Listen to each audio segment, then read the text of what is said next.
ҷавонони тоҷикӣ барои таҳсил дар донишгоҳҳои кишварҳои хориҷа дохил шуданд, вале бо хуруҷи коронавирус натавонистанд ба дарсҳо ҳозир шаванд, аз шароити дарсҳои фосилавӣ изҳори нигаронӣ доранд.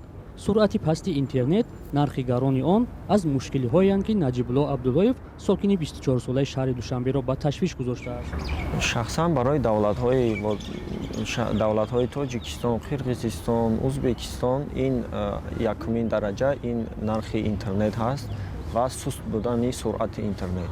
Дуюм мушкили дигар барои мо набудани дарсҳои таҷрибавӣ аст.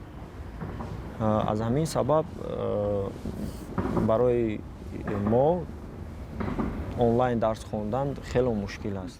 рӯзи 3 ноябр Наҷибулло ҳамроҳ бо як гурӯҳ донишҷӯёни кишварҳои дигар нишасти онлайнӣ баргузор карданд ва гуфтанд ҳадафашон ҷалби таваҷҷӯҳи мақомот ба мушкилашон аст. 30% он дарсҳое ҳаст, ки духтур бояд омӯзад.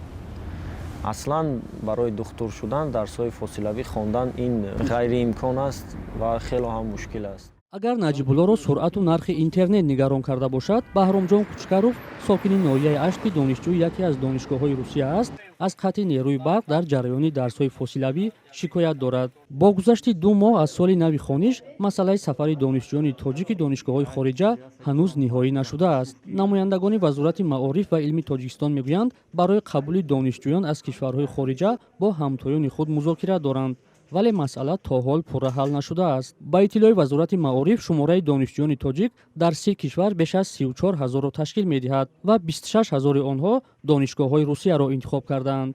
беш аз ним сол мешавад бо далели пешгирӣ аз сирояти коронавирус парвозҳои маъмулӣ байни Тоҷикистон ва дигар кишварҳо қатъ шудааст.